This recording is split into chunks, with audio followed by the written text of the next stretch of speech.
Oh, it's fun.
Oh!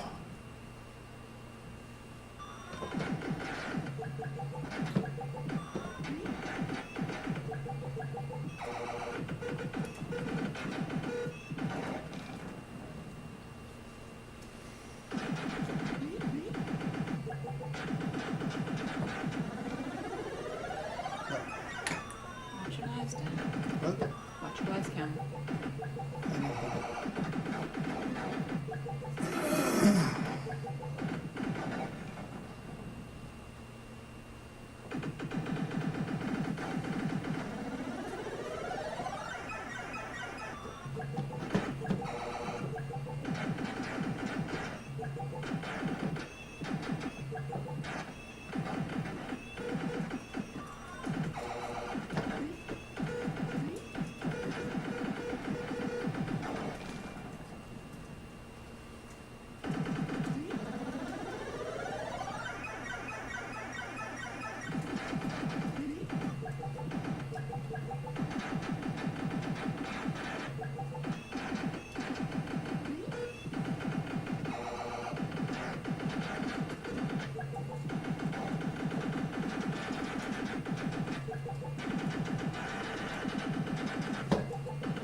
Ah!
Oh.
Hello?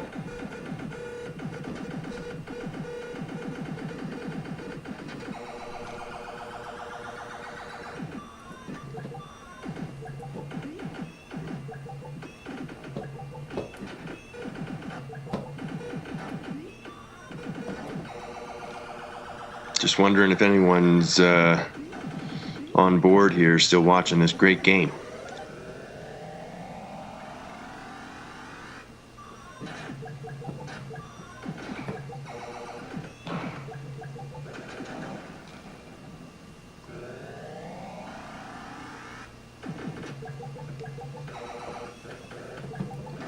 Personally, I'm hoping to see 200 million.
Oh!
Come on!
Come on!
Come on.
Okay, let's see. I think I might be in here.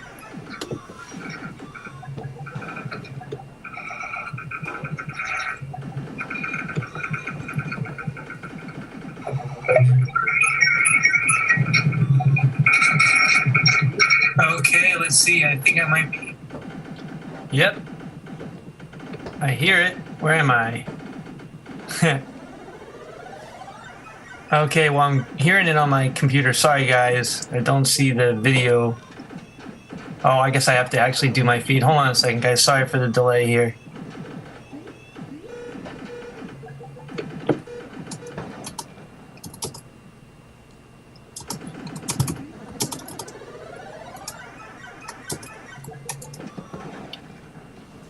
Do I need to restart my Twitch feed to get video?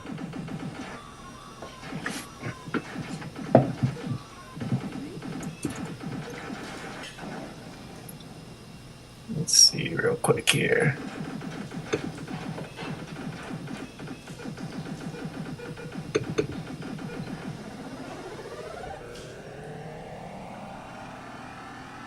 All right, let's oh.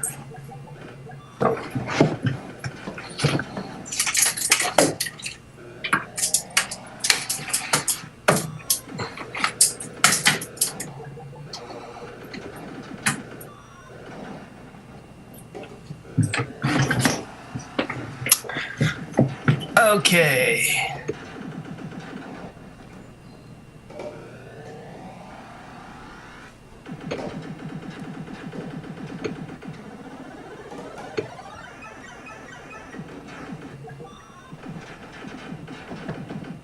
Come on.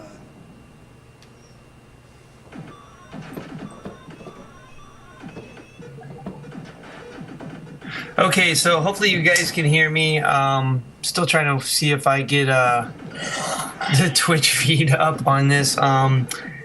Anyway, so this is Waterborne, Day in Tolak. I was streaming earlier last night, played about a little over 13 hours and got 54 million. Currently, David Gomez is still going, and he is currently, it looks like he's at about 224 million. No, let me check this real quick. Oh yeah, 222 million points. Been playing 26 hours, 27 minutes. Too loud, sorry. I tend to talk really loud. I will try to cut that back a little bit. Thanks to the folks at TG Live for putting this on. We really appreciate it. I also want to give a huge thanks and shout out to both Larry DeMar and Eugene Jarvis, the two original VidKids programmers for this game, Robotron. As some of you may or may not know, Larry reprogrammed some of the ROMs to include a couple extra digits on the score, so now the score actually reads all the way to 100 million, where the game actually rolls over. Historically, the score would roll over at 9,999,975 points, and everybody thought that's where the game truly rolled over, but actually the game rolls over at 100 million. They just didn't have the slots to show that, so he updated that. And also he updated the lives counter. So typically if you look right next to the score, you see 7 extra men. Historically, Robotron would only show those 7 men, but you can have up to 255 extra men on deck. So if you get 256 extra men, the counter would actually roll back over, and that would reset your men to 0, which, from what I understand, is what happened to Ken House when he hit what's called the Goldilocks effect. So basically, hold on one second, I'm trying to adjust my volume here. So basically, when you hit that 100 million, when you roll over the game to 100 million, you get a free man or an extra life for every single thing you hit. Anything that's a scoring opportunity, you get an extra man for that up until the next 25,000 points. And then at that point, you don't get any extra men till you pay back, in essence, all the extra men that you earned. So if you earned 100 extra men during the Goldilocks period, you would actually have to give back 500,000 points. You'd have to earn those points back before you got your next extra man. So this is what apparently happened to Ken. I was resting after my game, so I did miss that. But apparently Ken ran into the Goldilocks effect when he had his lives rolled over. Sorry, still a little tired from last night. His lives rolled over to 0 after the Goldilocks effect, and I think he was left with like 11 extra lives or something like that. So right now, once again, David Gomez is still playing, and he's doing exceptionally well. He's currently at 122 million points. He has 219 lives on deck. The guy is just a monster. He's using original Wicco sticks. So if anybody's familiar with Robotron, the original game had twin Wicco leaf joysticks. And this is important because the sticks themselves can be really stiff, particularly if they're brand new or if you've gotten replacement grommets for the sticks. In my case, if you were watching my feed last night, you could see my game completely shake. And that was due to the fact that I tend to hang on those controls like like an ape, and my forearms are still screaming this morning. I could barely pick up a cup of coffee when I was done last night.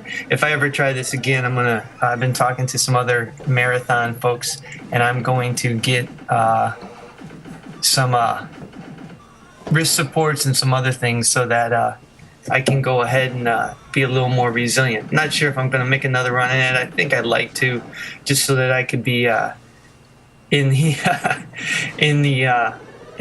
same echelon as David and Ken House. 100 million points on one credit. That's quite a feat indeed. So if you guys have any questions, I'm not sure how long I'm going to be here. Just go ahead and let me know. Type them into the chat box, and I'll answer them. So right now, David's going through what I call a generic mixed grunt wave.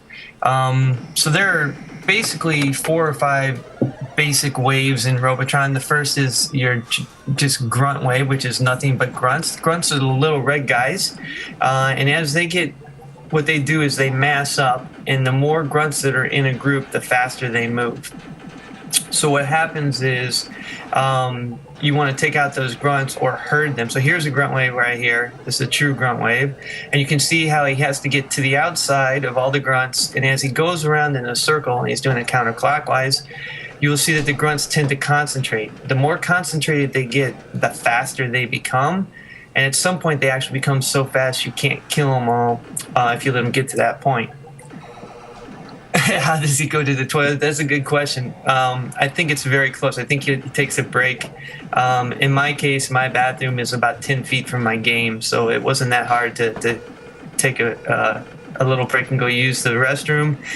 David has the advantage of having quite a few extra men. Last night, I think the maximum number of extra men I was able to get on deck were about 60, so that doesn't give me much room for running away for too long. So I took what I call micro breaks, just quick opportunity to get some food, get something to drink, go to the bathroom, and get right back to playing. One of the other things, a lot of folks who play the game and marathon it, they will the waves repeat at 256. So actually, after you get wave 1 through 99, then it resets back to 0. That goes through 99, then it resets back to 0, and the third time it goes to 55. And on 256, you actually return to the original first wave, which is the easiest wave. And that's where most people take their break. So here's the tank wave, which most people think or feel is the most difficult of all the waves. I actually had a pretty good run with my tank waves, but you can see there are 2 challenges with the tank waves. Several challenges. First is of killing the tank generators as quickly as possible. The second challenge is once the tanks spawn, avoiding their fire. And the third challenge when you get up to this level in the game is making sure that the Hulks, which are the green square guys with the red feet, don't corral you into a corner, because you can't kill a Hulk. The only thing you can do is push it back a little bit with your fire, and it's kind of like the Terminator. The Hulks or the Terminators or Robotron. So as you're shooting them, they step 1 step back, 2 steps forward, so they'll still keep coming at you. So you can see all the Hulks in this grunt wave. So this is a mixed grunt wave, which has a lot of Hulks. This was my nemesis when I was marathoning last night. It's really hard. You can see how it's almost a puzzle to move yourself around all those Hulks before they corral you. So that's the other part of the game, is kind of spatial awareness and pattern recognition, knowing what you can run over, i.e. the humans, what you can't run over, pretty much everything else on the screen, and being able to weave your way in and around the non-player characters, and the humans, because of course you want to pick up as many humans as possible. You get 1,000 points for the first, up to 5,000 points for the fifth, and every successive human is 5,000 points. At this marathon settings, you get a new extra player every 25,000 points. So once you're up to that 5,000 point mark, 5 humans equals an extra player. And that does, and then also you're adding in points you score as you shoot enemies and whatnot. But the easiest, quickest way to get extra men is to pick up those humans, stack them 5+, and just start raking in your 5,000 points.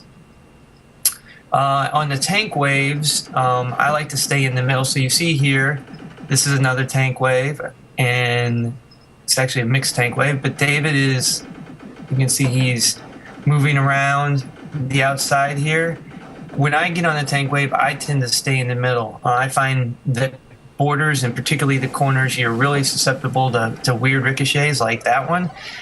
So I try to stay in the middle as much as possible. Obviously, that's determined by the hulks and the fire of the tanks.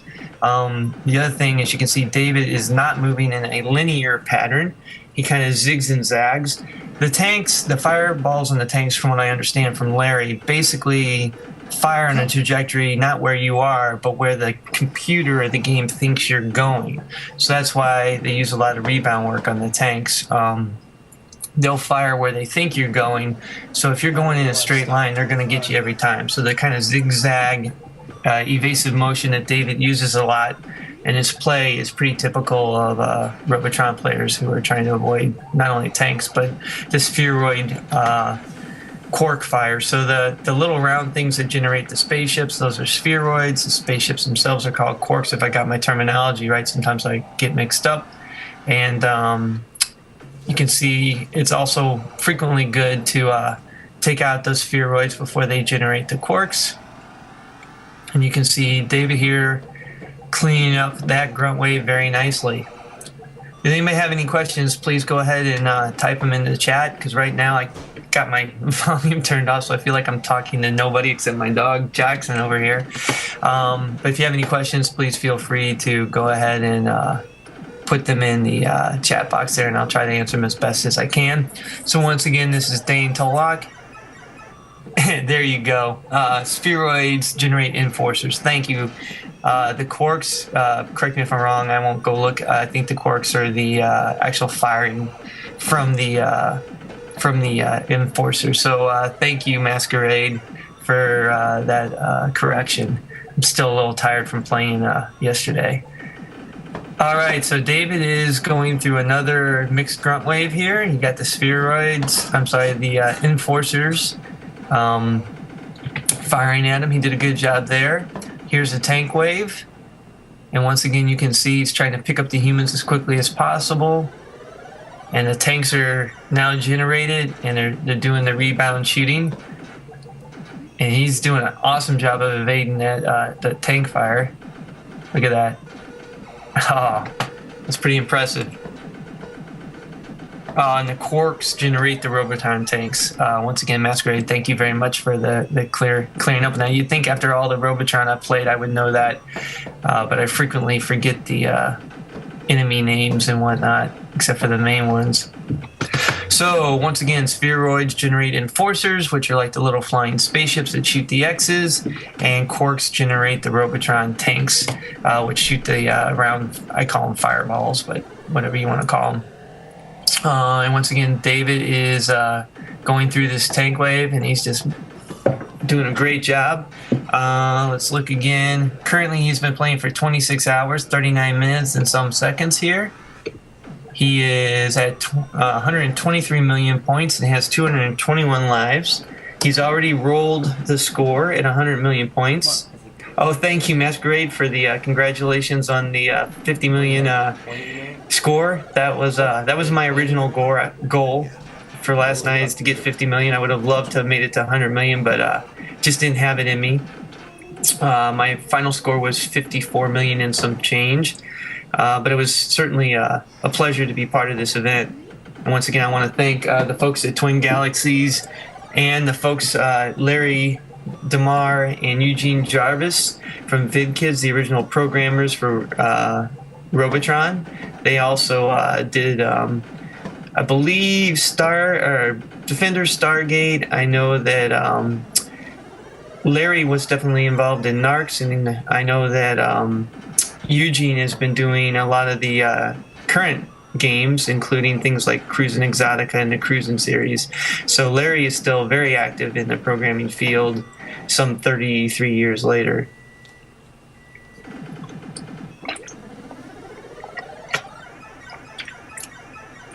Oh, man. So some folks were asking me earlier about my forearms and my arms and how they felt. One of the things that I did when I was playing my marathon last night was I actually sat down and played for the for the first time. As you'll notice, David is standing, which I can't. He's been standing for 26 plus hours. That's amazing in and of itself. I decided to take a sitting approach because I knew how long I'd be playing, or at least I had high hopes of being playing for quite a long time. And I've never really played sitting down. I always play Robotron standing up. To me, it's a very physical game. And so sitting down just never really worked for me. But I gave it a shot last night, and after some adjustments to chair height and whatnot, was able to get a decent score at 54 million sitting down. I probably would do that again if I did another marathon, simply because if I was standing up, my legs would probably be as much toast as my wrist and my shoulders are this morning. Or today, it's actually this afternoon. I'm on the East Coast, and it's 2:45. So any other questions out there in the chat feed? Right now, it looks like we have one credit, Masquerade Net. I know that Cliff was with us a little bit. Cliff Clavin is also another Williams enthusiast. Cliff, you still there, buddy? If so, just type a little hi so I know that people can still hear me and I'm not chatting with myself here. So let's see, what else about Robotron can I tell you guys? So there are a lot of other scoring tracks that are going on with Robotron currently as the game enjoys this resurgence, not only with the new tie-dye ROM set that Larry created for us marathoners. There are several other tracks. Historically, Twin Galaxies Tournament Score was the other track that was followed by the Twin Galaxies scoreboard. That is 5-man start, difficulty 5, no extra men, and that's a pretty tough game. It's more about being very precise in your movements. Last time I checked, I believe John McAllister still had the world record for that. If he does not, well, I guess I could go and check, couldn't I? One moment here. Let's see real quick. I'm going to look it up real quick. So at the last check, John McAllister had the world record for the Twin Galaxies tournament score, and I'm looking that up right now for everybody, so just bear with me here. Some of the other scoring tracks include VKE, which stands for Vig Kids Extreme, so that's a difficulty 10 setting, which is the highest possible setting. Yep, John McAllister still has the Twin Galaxies tournament score record at the official record at 1,236,950 points. And then once again, difficulty 10 score is another option that people play. So just basically difficulty 10, difficulty 10, 3-man start, extra man every 25,000 points.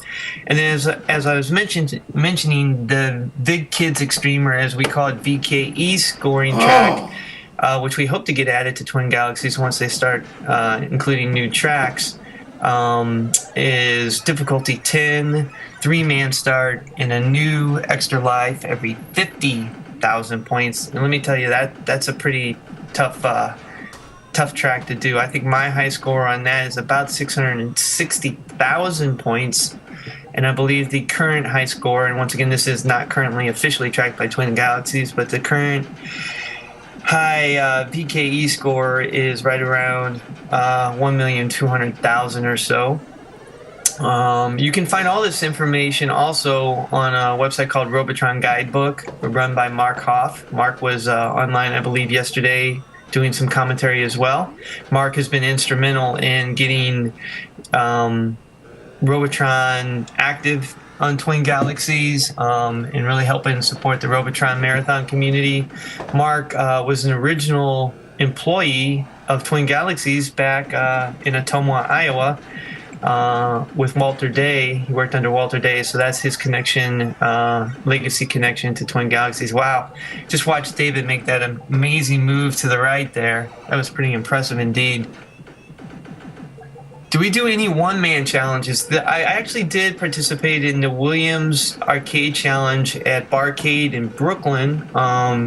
Dave Gubinay, who was on earlier, I don't know if he's still with us or not, he was also there, as were several other top arcade players. And that tournament included, I believe, 7 or 8 different Williams games. Defender, Joust, Robotron, Sinistar, Moon Patrol, and I believe maybe Make Tracks. And every one of those, so all the scores were done on a single man score. So basically you did your first man. And Robotron, you can't set it to just one man. So you basically start 3-man start, and then when your first man dies, that's it. I think my high score for Robotron on that tournament was just under 300,000. And I do believe that, I forget, Steve Wagner, I think, took away the top score on that with just over 300,000 on a single man. Masquerade, you were at the Williams event? Excellent. Sorry I didn't recognize the pin name there. That was a good event. I definitely enjoyed it quite a bit. I know Dave Gubinay was there. You were there. George Lutz was there, keeping score for everybody for arcade. It was a great event. Had a great time. Barcade is a great establishment. That's one of the things that I'm loving to see pop up more and more is the new barcades and the new adult arcades that we're seeing with classic games. I recently was in Chapel Hill, North Carolina, and went to one there called the Baxter. They just opened. They have a Robotron. It needs a little repair work, but I was able to set the high score on that. It was barely over $1 million. No, the sticks were a little wonky, but it's good to see that the barcade scene is picking up, because that means these games are going to continue to grow in popularity, and there'll be the resurgence of players like myself who grew up on these games. Robotron was always, just a little background on me, Robotron was always one of my favorite games, but as a kid back in the 80s, I don't think I ever got past the first tank wave. If I did, it was a great day for me. And then it's been about 8 years since I started collecting arcade games for my personal collection. And Robotron was the second game I purchased. The first one was a PC-10, Nintendo Play Choice 10. Got Robotron and just started playing it all the time. I remember the first time I ever got 1 million points. It was a big deal to me. In fact, if you look at the Twin Galaxies Marathon scoreboard, I'm actually listed, I think, as 17th with just over 1 million points. And I was really proud when I submitted that 1 million point score back in the day. And the other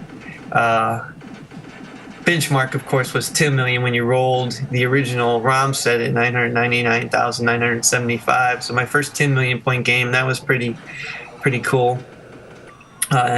Now I got my 50 million point game under my belt, and I'd love to see myself break that 100 million point mark. But we'll see. We'll see if that ever happens. In the meantime, we're watching Dave Gomez just tear up Robotron. He continues to play after 26 hours, 49 minutes. He's at 124 million, sorry, David, 124 million points. And it looks like he has, let's increase the screen here real quick. And he's sitting on 227 extra lives. I haven't seen David since I came back this morning. I have not seen him take a major break. I've seen him walk away for a few short periods of time. But he has not taken any major breaks. He's got plenty of men where he could take, with 225 minutes if he wanted to, he could probably take a good 15, 20-minute break. But he just keeps going. I know that when I was playing last night, because I can't build up as many minutes as David can. His precision is amazing. I would take a break when I got to about 60 extra men, and then I would get off my break when I got down to about 40 extra men. I didn't want my player count to get below 40. And so that gave me usually about 5 minutes. So 20 men, give or take 5 minutes. A lot depends on where you take your breaks. Typically, brainwaves with just one brain and no tanks on the brainwave is the best place to take a break, because you get the most time between spawning and a random kill from the brainwave. A lot of other people will take a break on True Wave 1, which is the first grunt wave. Kill everything except one grunt, take care of all the electrodes so the grunts don't kill themselves, and that'll give you, I think it's about 7 seconds between spawns for each extra guy. So you can do the math. If you have 250 people, or say you have 100 people, you got 7 seconds, gives you about 70 seconds, probably about 10 seconds for the respawn and all that stuff. So here's Dave on another brainwave. It's funny when I watch this and I'm not playing, it's amazing to me how busy the screen gets. When I myself am playing Robotron and marathoning it, I get into this little zen mode, and I don't really think about what I'm doing. It's more just gut reaction. And when you look at these screens and how much is going on the screen from an intellectual standpoint, it's amazing that we can even get through any of these screens. And David is just, look at that. He's those grunts were trailing him and grouping up, and he just took them right out. This guy is amazing. Okay, here's another tank wave. You can see he's staying in the middle pretty much this time. Oh, got hit there by the quark and the tank generator. And you can see how you have to watch the Hulks. So the Hulks, once again, are the big square green enemies. You can't kill them. You can only move them back, and they have a tendency to catch you in a corner there. So you have to be very careful when moving around these screens that you don't let the Hulks get you in a corner. During the higher end grunt waves last night, I was having a huge problem letting myself get caught in a corner by tanks. Usually grunt waves are not my worst wave, but last night that was my nemesis. Here's a grunt wave right here. You can see he's clearing out a path to the outside. And as David goes around the outside, he has to dodge those Hulks. You see he's staying well away from the green guys. And go around in circles clearing out the spheroids so that they don't produce any more enforcers, dodging enforcer fire, and grouping the grunts so that they're easier to kill. And once again, if the grunts get tightly grouped in a big mass, as they get grouped, they go faster and faster and faster. And it becomes harder and harder to outrun them until they can get to a point where you simply cannot outrun them. Now, on this brainwave, you'll notice a couple things. As the brains move about the screen, they will run over the humans, and they transfer them into what are called progs. This term I do know, I remember. And the progs are basically the humans once the brains run over them, and they move at right angles. And once the human has been turned into a prog, you cannot pick it up for extra points, and they can kill you if they hit you. So that's the other key on the brainwaves, is to try to pick up the humans as quickly as possible. The other thing about the brainwaves is every brainwave, there's one human that all the brains will key on first. And the very first brainwave, that's Mikey, the little guy with the red shirt. On successive brainwaves, it can be any of the humans, and that's a random factor. But they will all go towards one human, and then once that human has been turned into a prog, then they'll start attacking the other humans. And if you pick up that human, then the brains will start turning on the other humans. So what people call, or what players call, a perfect brainwave is where you protect the humans from the brains so that they don't get that one human. So in the first brainwave, you'd be protecting Mikey, but not picking him up. And if you do that and you do it well, at the end of the wave, you leave one brain alive, and you can pick up a ton of humans for a ton of extra points and extra men. The key in the successive brainwaves is to figure out visually what that human is. Okay, so here's a brainwave. If you look real quickly, all the brains are going to the top right, so they got their human somewhere in that top right corner. And then once they turn that human into a prog, they went ahead and started towards other humans and started to fire towards David's player character. Until they turn that first human into a prog, you won't see brainwaves. They won't start attacking the player or the other humans. So.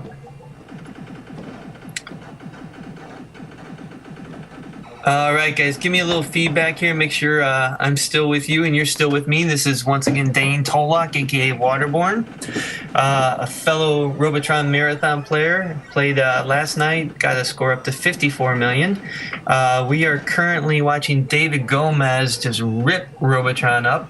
He has been playing for 26 hours, 55 minutes, so he's getting ready to roll over into his 27th hour of play. He has 124 million points, about to kick over to 125 million points, which I believe is pretty much his high score. So we're getting into new territory for David Gomez very soon here, and it looks like he has 224 extra men. Once again, if you guys can still hear me commentating, please let me know, Masquerade, if you're still around, or if anybody's still around, just type into the chat window there, because I have no feedback if I don't see people responding to what I'm saying.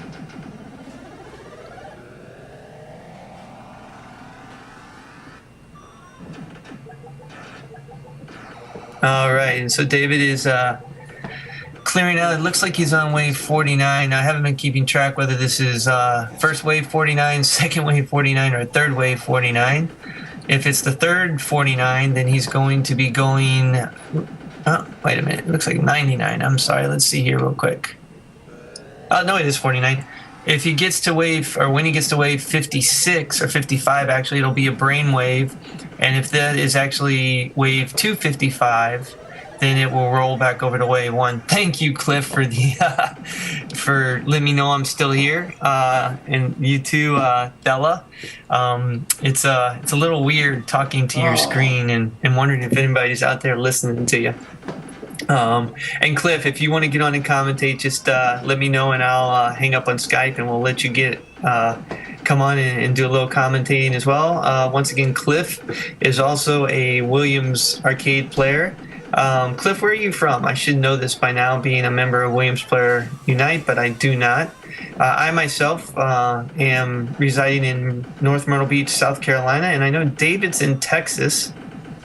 So this game that you see on your screen being played by David Gomez is coming from Texas. I should know exactly where, but I do not. Oh, the brain Robotron bug. Yes, I was talking about that. So once again, on the brain waves, I don't really, I guess it's a bug. I don't consider it a bug, but basically the programming on the brain waves, the brains will always focus on a single human and try and go to that single human to turn that human into a prog before they will fire at the player or go towards any other humans to convert them to progs. Now, if a human dies, so say a Hulk runs over a human, and that human is the quote-unquote key human in the brainwave, then all of a sudden the brains will start converting other humans to progs and will start attacking... Oh, Cliff's in Calgary, by the way. We'll start attacking the other humans as well. On the first brainwave, so I think it's wave 6, true wave 6, the key human on that brainwave is Mikey, the little guy with the red shirt. After that, it can be any human. And there's no real way to know for sure which human it is. Basically, you have to look, as a player, you look at the patterns. Where are all the brains hurting to? And in the next brainwave, we'll go over that again. So here's a brainwave. As you look, okay, the brains are hurting to the looks like right side, you see how they're all stacked up on the right, and they just picked up a human. Their first human was in that bottom right corner. So you can see how they swarm towards the first human, and then they'll swarm towards various other humans. All right, so I'm looking here, and apparently David's in Houston, and we got another fella is in Texas. And we have Cliff Clavin on board, and he's in Calgary. And Pink has just joined us as well. So thank you, everybody, for coming on board and watching this historic game. And there's True Wave 1. So Dave has rolled over this the wave counter to, so that was wave, this is in essence wave 256, aka wave 1. And so now it looks like he's going to take a little break at least. And we'll see what's happening. My Twitch feed is buffering for some reason. Any comments on, so Cliff asked, any comments on having the live shown? Does it make the players focus too much on it, or simply allow players to avoid rolling over the man?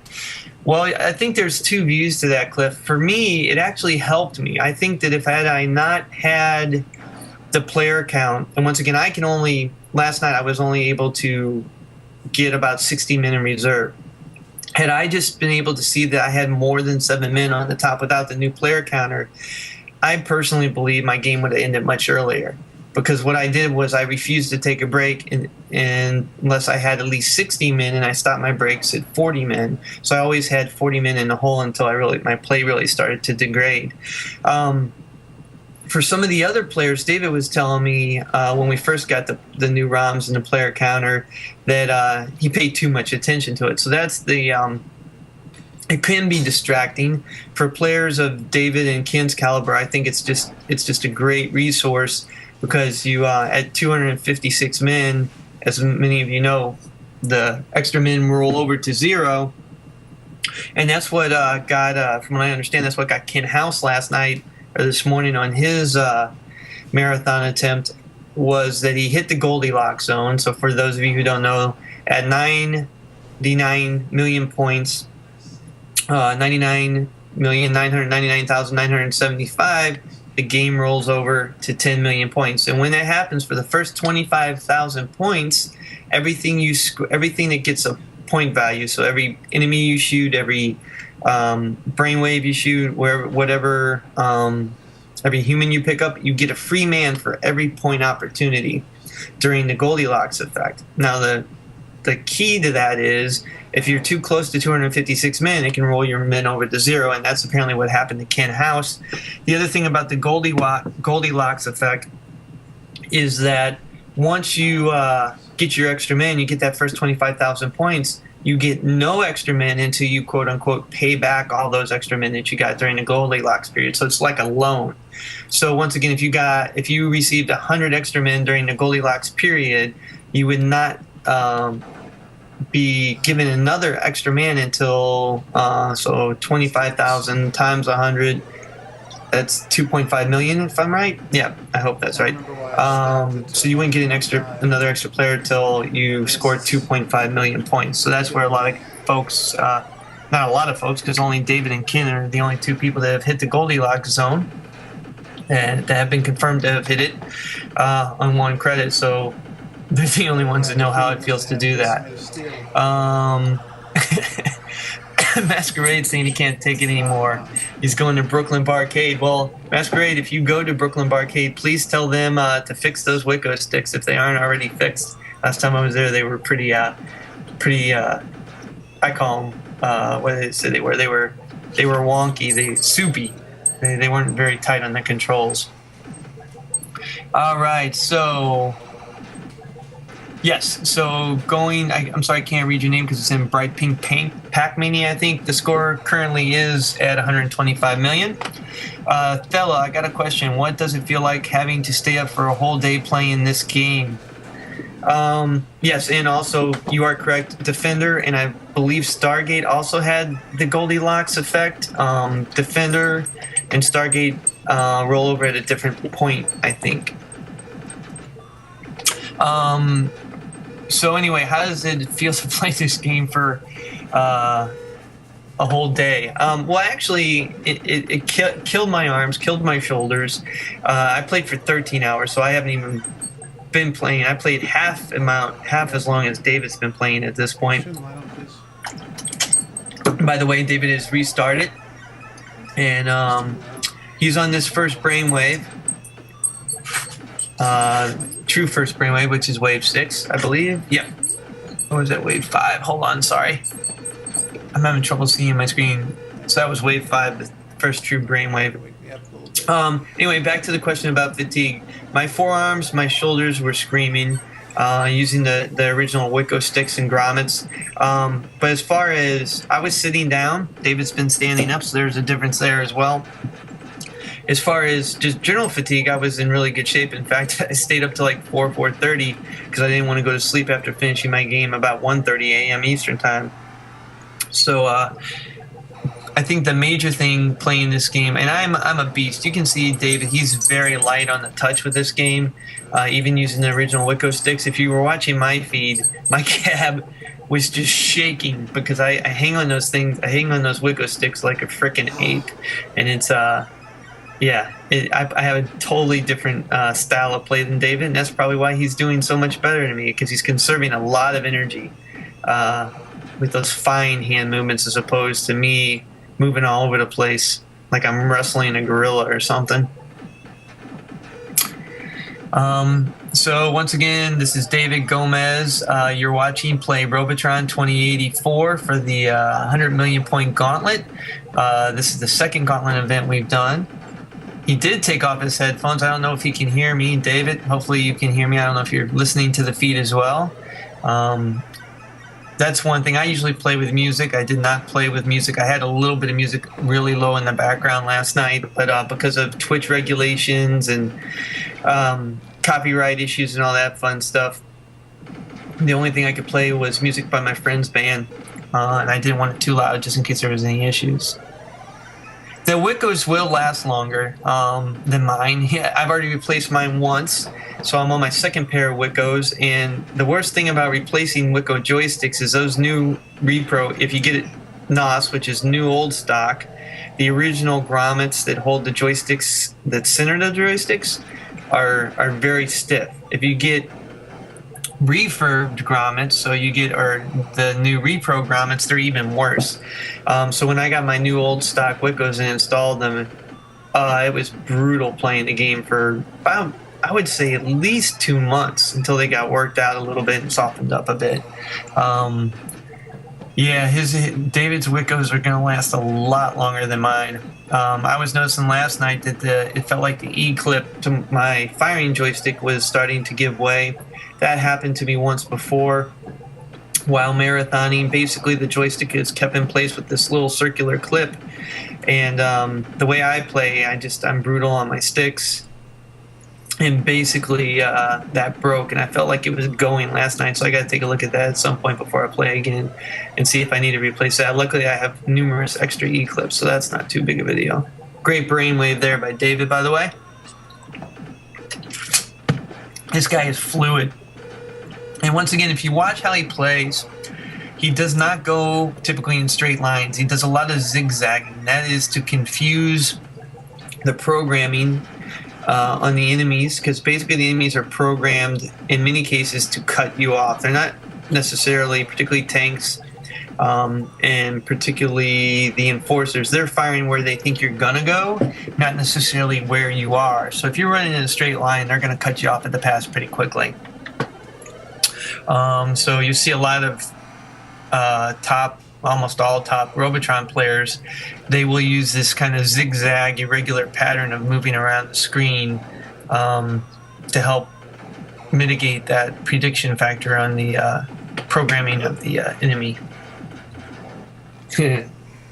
My wife just came into the room where I'm doing my commentary. My dog is a little disgruntled because I haven't paid attention to him for the last 24 hours for the most part.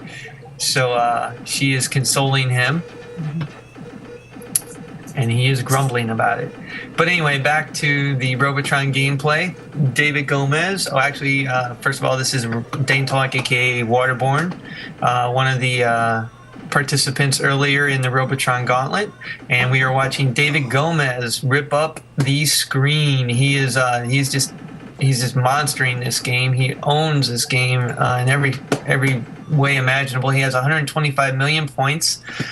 If this is not his personal high score, he's almost there. And he has been playing for 27 plus hours at this point. Pretty impressive indeed.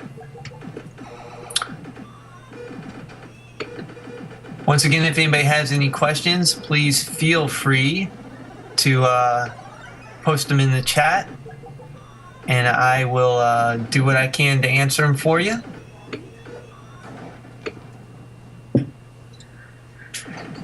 Oh boy.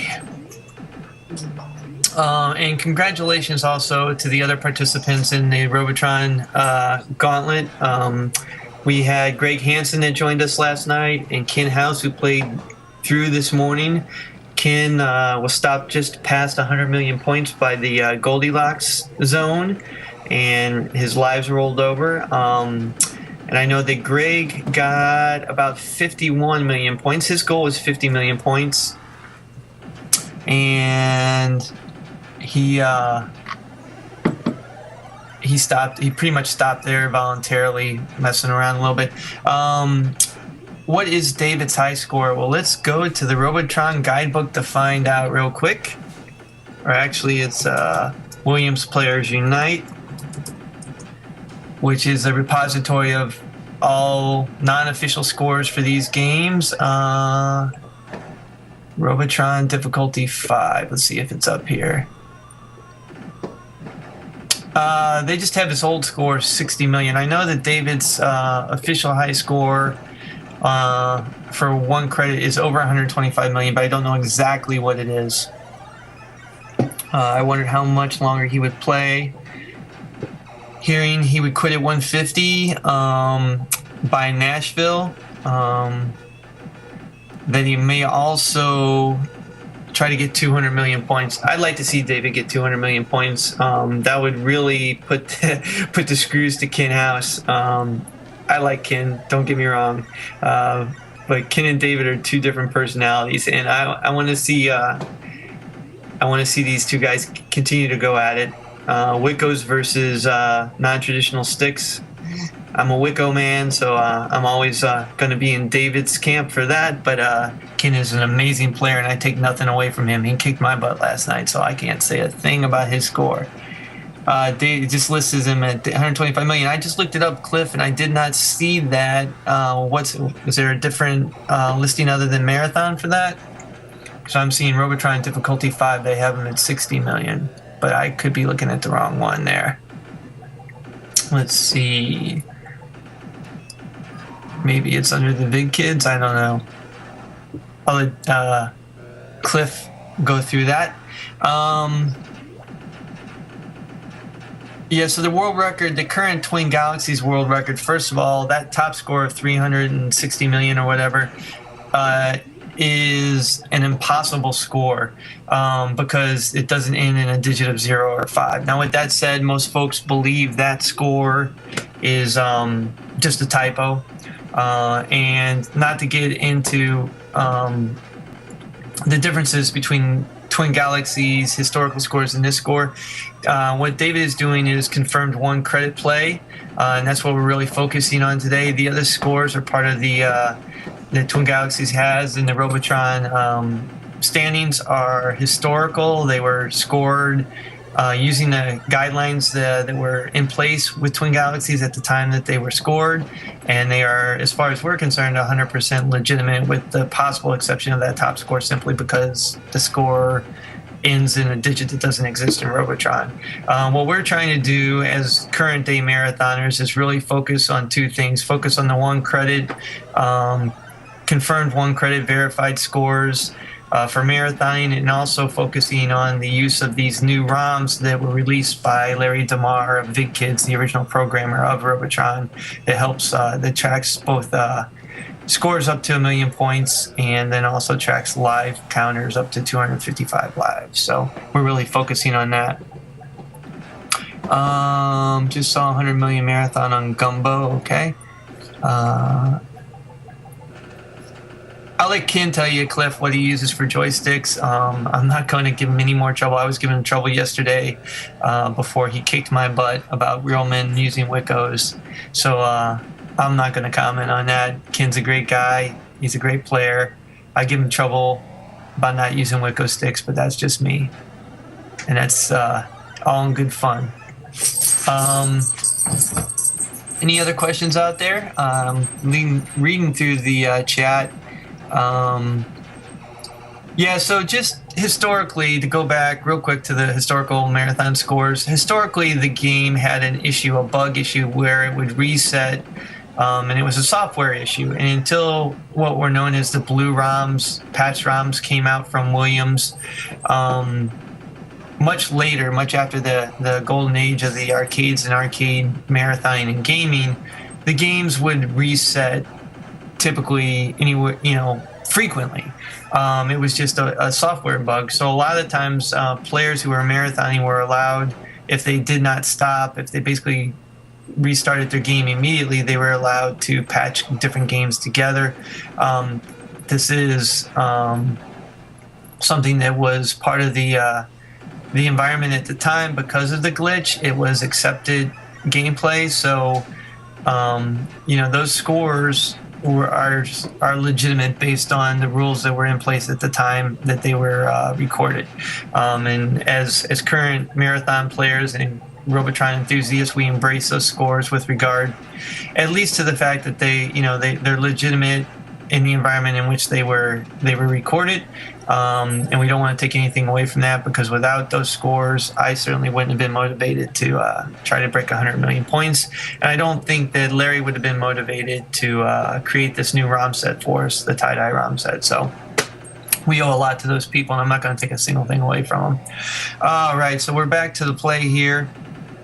And we have David Gomez still playing at 26 hours and 16 minutes. He currently has 126 million points, and he has 238 lives on deck. You can have up to 255 lives before your lives roll over to 0. And once again, this is Dane Tollock, aka Waterborne, a fellow marathon player of Robotron, doing the commentating for the time being. I too played in this event last night. Didn't get nearly as far as Ken House and or David Gomez. My game ended at 54 million. Greg Hansen, who also played last night, his game ended just above 51 million. So there were 4 of us who started this event together at noon Eastern time yesterday.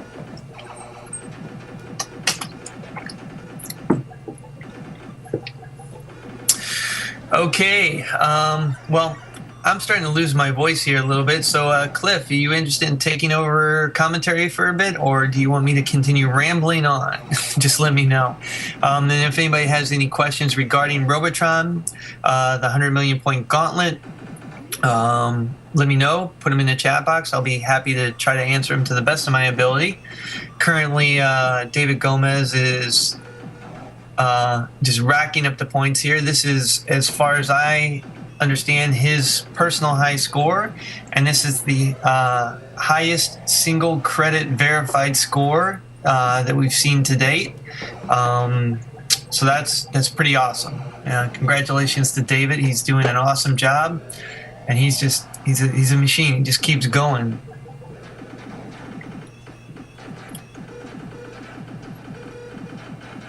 All right, so we have a report. His exact high score was, David's exact personal high score previous to this was made on August 31st, and that was 125,010,125. So he has definitely set his new personal high score, and he continues to go. Now the question is, how far will he go? Will he continue to play to 150 million? Will he try for 200 million? Who knows? 200 million would be 48 hours of gameplay. That on Robotron is unfathomable to me as a Robotron marathon player, but if anybody can do it, I certainly believe David can. Okay, so the question Nashville has is, will this be accepted as a Twin Galaxies world record? Well, for Robotron marathoning, it will not be the world record because the current marathon world record is higher unless he gets above 360 million points.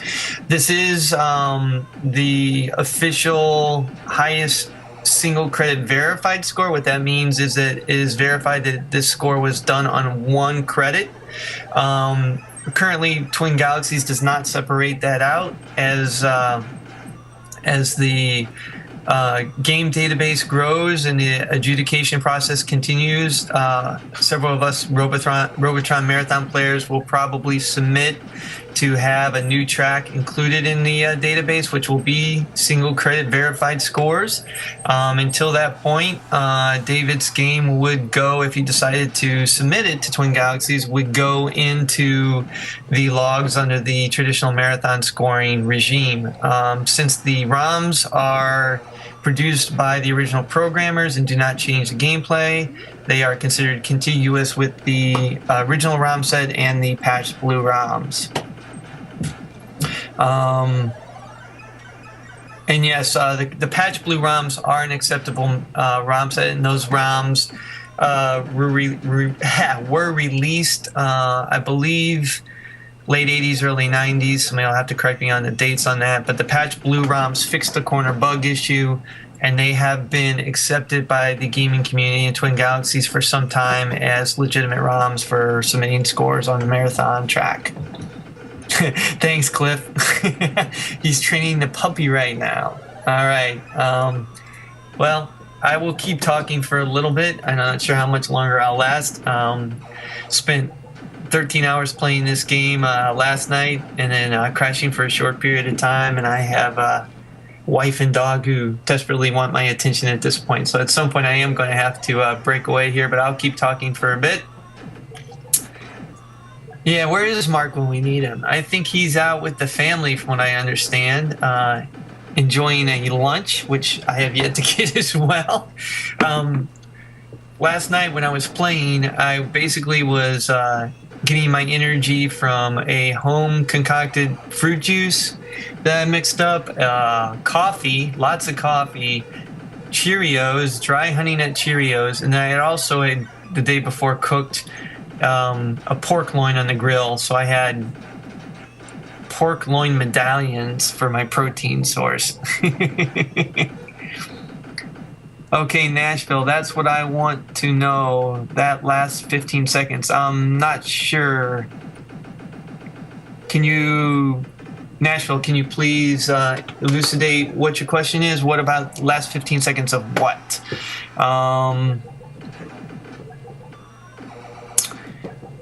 And I don't know if that relates to your question about this being accepted in Twin Galaxies database, but once again, this score would be accepted along with all the historical Robotron scores for marathon tracks for the Twin Galaxy database if David decided to submit it and it was verified by the current adjudication system, which I have no doubt it would be. Sometime in the future, we may see a single credit verified marathon track coming into that, but that is yet to be determined. So I hope that answers your question, Nashville. If you have any other questions, let me know.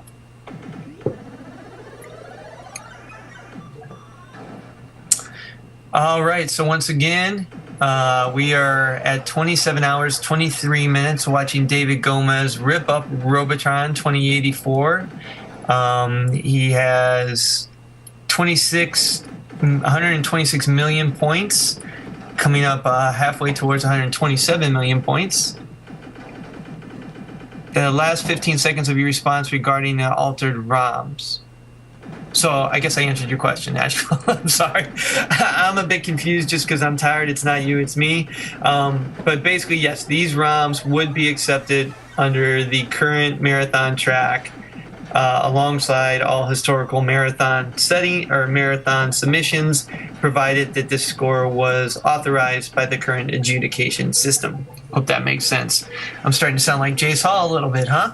I wish I should be so lucky. Anyway, and so for those of you who may be recently joining us and aren't familiar with the ROMs that are being used for this gameplay, they're what we call the tie-dye ROM set, which were produced by Larry DeMar, original programmer with VidKids, who did the original programming along with Eugene Jarvis for Robotron back in the 80s.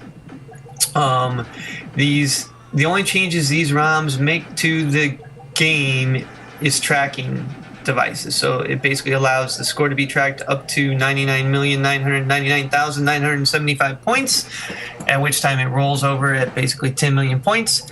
And then it also allows you to visually track all your extra players. Historically, the game would only track up to 7 players, which you will see at the top of the screen next to David's score, but you can have up to 255 extra men before the game rolls your extra men over to 0. Speaking a lot and not saying much. Yeah, that's the job of a commentator, is it not, Nashville? To talk a lot and not say much. If I base my commentating philosophy on what I see on pro sports, I think I'm right in there. But thank you. Anyway, I totally forget what I was saying now. And David is on a brainwave and ripping it up here. I find brainwaves historically for me are one of the more difficult waves to play as a marathon player of Robotron, simply because of the fact that the actual brain waves that the brains shoot out, the firing, we call them brain waves when we play, but they are fairly random in terms of their movement. So it's very troublesome, if you will, to dodge them. You can, and typically I find that going in diagonal patterns when they're about to hit you is a good way to get away from them, because the brainwaves only travel in the brain waves in terms of the shots from the brains only travel at right angles. So sometimes you can cut those right angles at 45-degree angles, and if you time it just right, you can actually escape a brainwave from hitting you right when you think you're going to die. So it's a matter of timing, it's a matter of precision. And for me, that is probably the most difficult wave. These tank waves are also considered to be the most difficult wave by many because of the ricocheting you get. Once again, the tanks, their programming is to fire where you're going and cut you off and kind of hem you in. And so by using irregular movement patterns and not going in straight lines, you can mitigate that a little bit. And also, I find staying in the center of the playing field during tank waves is much more conducive to staying alive than being on the border of the screen, or even worse, in a corner.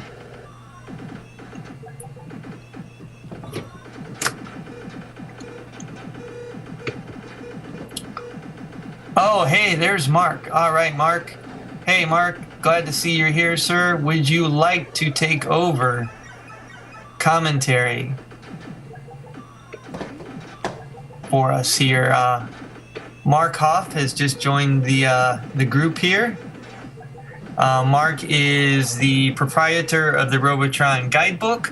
Mark is also an original employee of Twin Galaxies in Ottumwa, Iowa, the actual arcade, and has a long history of participation and involvement with Twin Galaxies dating back to the first days of the organization. And Mark has also been wholly instrumental in getting this Robotron Gauntlet event organized in coordination with Twin Galaxies, and all of us Robotron marathon players greatly appreciate the work that Mark has put into this event and Robotron in general. If you haven't checked out the guidebook, definitely do so. It looks like Larry's also trying to call in, so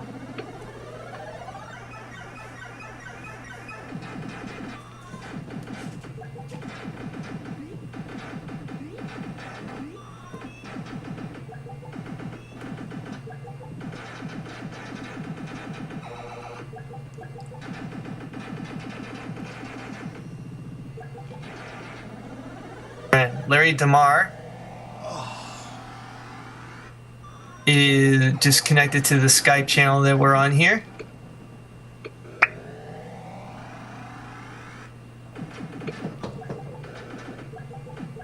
This Robotron Gauntlet event organized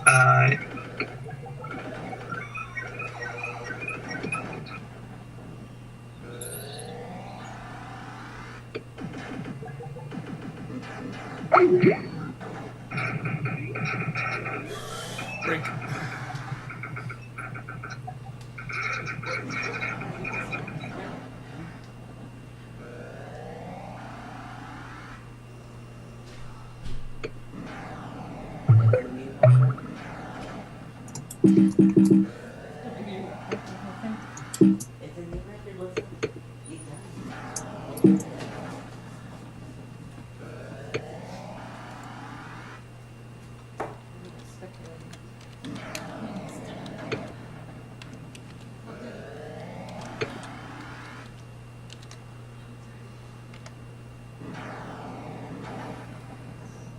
I guess we're done. Oh, you're not?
Hey, can you guys see me now?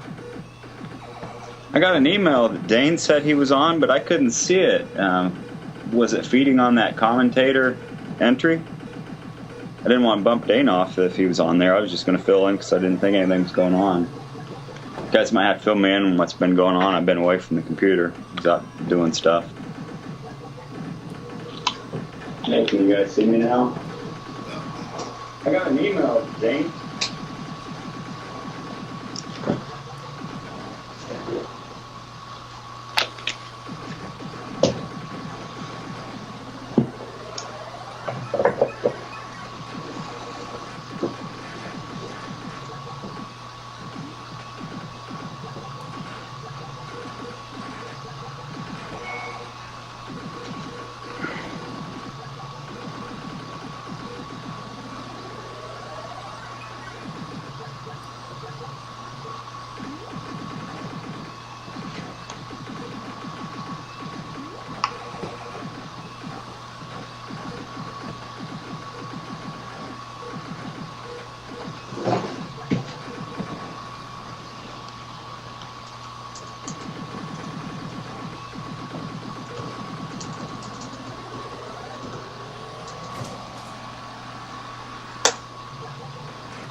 You know, I forgot that I was on the Skype thing. I just typed to Ken there, giving him a hard time.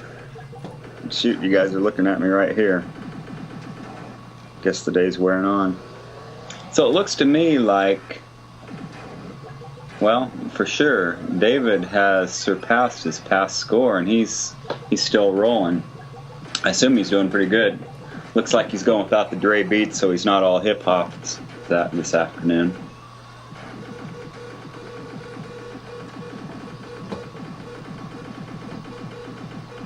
Shout out Houston.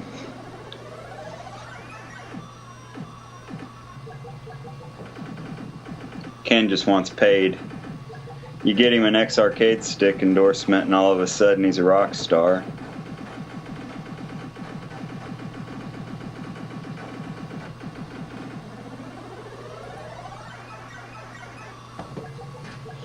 I don't know how to do it, Ken, but if you wanted to do the multiple Skype, we could do that. Or Dane.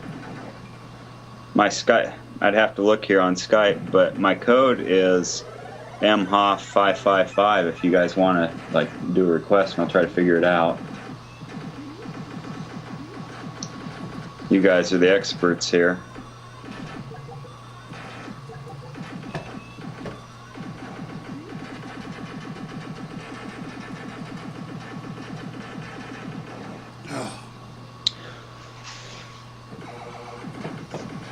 Nan says he needed a break from the headphones. When I came back from Los Angeles here a couple weeks ago, you know, you get on an airplane and you never know what kind of humanity you're going to see. So there was this dude, and he was 40 something. He was all hard and had his long hipster goatee and looked like he worked on cars or something for Stereotype. But he was in the terminal in one set of Dre beats, and he sat down in the chair in front of me on the airplane, and he put on a different set of Dre beats. It's like, how hip hop can you be to have two sets of Dre beats that you have to use at least multiple pairs on a trip? So I thought he was listening to girl music real loud. It was pretty loud. It was like really fluffy light music, and I thought, man, that's really odd. It doesn't fit him at all. But then it occurred to me they were pumping out into the speaker in the top of the airplane. So one of those funny moments at his expense. Oops.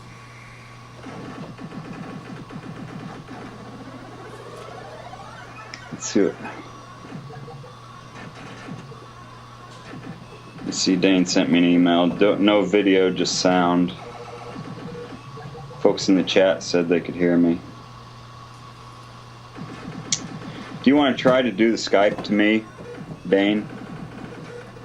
Well, I'm going to click on this. It might go away. I'll try to come back, but maybe we'll connect. I don't know what your Skype code is, Dane, or I don't remember. Look at my little icons here.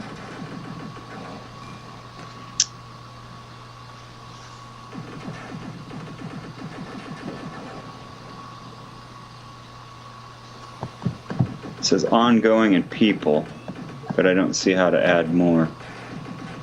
Oh, maybe I can. I'm going to click on Larry just to see what he's doing. I don't know if it's even going to do it.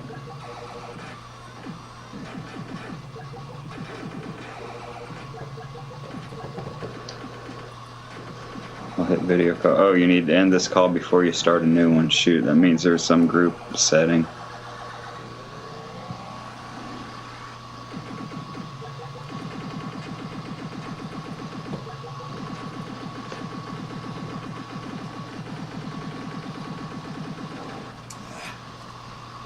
I think this would be easy.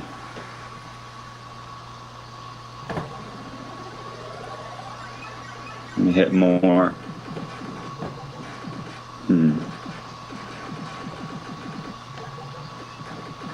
Okay, I'm inept at technology apparently.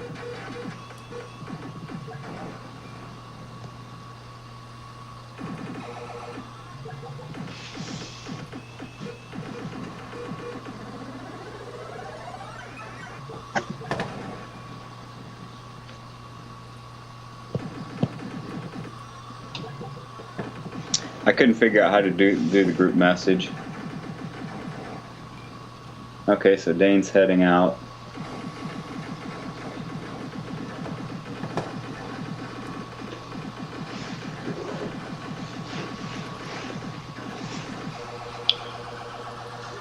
I think joysticks probably do come into play on this. I wonder how how David's doing. I know Ken plays with a set of sticks that are micro switches. That means they don't have two pieces of metal that are real springy that get hit.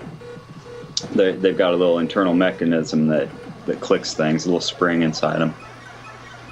So Ken uses some sticks that have micro switches, these little clicky things, but they're a lot lighter than pressing these springy old style things like are in the original Robotrons, and that's what David would be using, or Dane was using. And thought it might play into the amount of effort. Robotron takes a lot of this and a lot in your shoulders. It's a very physically demanding game until you've got it mastered to where you can be efficient. But even then, it takes work. You know, you've got to move it. And inside these old joysticks are some rubber grommets, and depending on how old and worn they are, they can be very stiff to really sloppy right before they go bad. So it has a lot to do with the energy expended. I know Dane said that he was really tired, but I don't know what kind of grommets he had in his. I don't know if he had like replacement grommets that were heavier or what.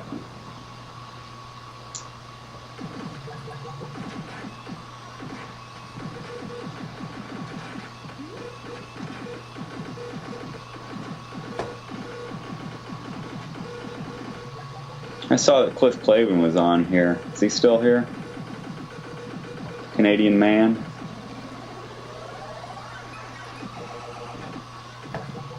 Are your grommets real soft, Dane? Or are they fairly stiff? Are they easy to move around with just your fingertips? Oh, 6 months ago, so they might be a little stiff yet. Those things were considered, for public use. They're, I guess you could call them industrial mode. They aren't cheap because in an arcade you never know what kind of abuse they're going to get. So these rubber grommets that they put in Wicco sticks were definitely intended for public use, and they're probably a little heavier than what you'd have for home use just by the nature of it. Yeah, I bet that had a lot to do with Dane's fatigue. Meaning a year from now, if he's using the same grommets, the expenditure probably won't be quite the same on what he experiences with fatigue. New players, it's kind of interesting to watch. There's a transformation that happens. When you're new playing this game, you really don't know efficiently what to shoot at. You don't have the hierarchy of danger defined yet, so you're just shooting at everything. It's kind of like flailing shots all around instead of being a marksman. So you'll see new people flailing those sticks all over and throwing the thing around and shooting in every which way, or they'll be trying to flutter fire, which is just going between two 45s real fast like that, so you get kind of a spray going. That takes a lot of work. It can be effective depending on the situation,